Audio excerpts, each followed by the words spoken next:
Les Proverbes, chapitre 24. Ne porte pas envie aux hommes méchants et ne désire pas être avec eux.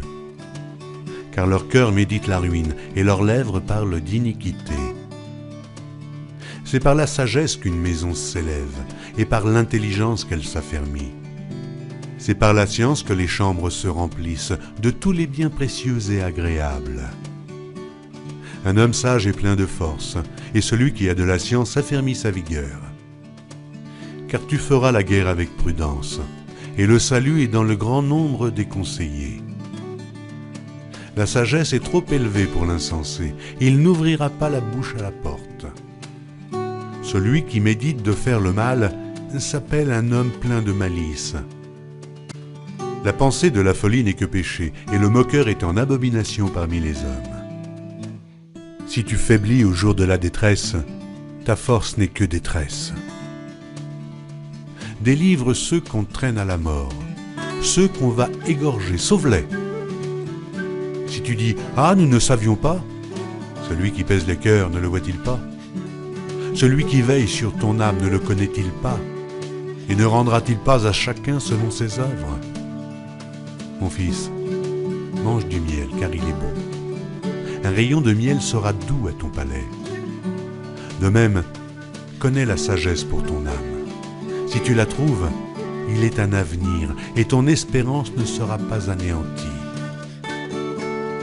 Ne tends pas méchamment des embûches à la demeure du juste et ne dévaste pas le lieu où il repose, car cette fois le juste tombe et il se relève.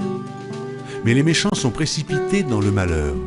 Ne te réjouis pas de la chute de ton ennemi, et que ton cœur ne soit pas dans l'allégresse quand il chancelle, de peur que l'Éternel ne le voie, que cela ne lui déplaise, et qu'il ne détourne de lui sa colère.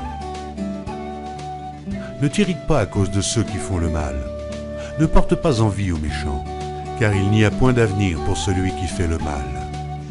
La lampe des méchants s'éteint. Mon fils, crains l'Éternel et le roi. Ne te mêle pas avec les hommes remuants, car soudain leur ruine surgira, et qui connaît les châtiments des uns et des autres? Voilà encore ce qui vient des sages. Il n'est pas bon dans les jugements d'avoir égard aux personnes. Celui qui dit aux méchants « Tu es juste », les peuples le maudissent, les nations le maudissent. Mais ceux qui le châtient s'en trouvent bien, et le bonheur vient sur eux comme une bénédiction. Il baise les lèvres celui qui répond des paroles justes. Soigne tes affaires au dehors, mets ton champ en état, puis tu bâtiras ta maison. Ne témoigne pas à la légère contre ton prochain. Voudrais-tu tromper par tes lèvres? Ne dis pas « Je lui ferai comme il m'a fait.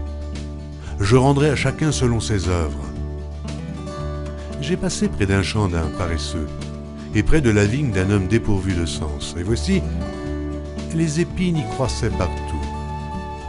Les ronces en couvraient la face, et le mur de pierre s'était écroulé.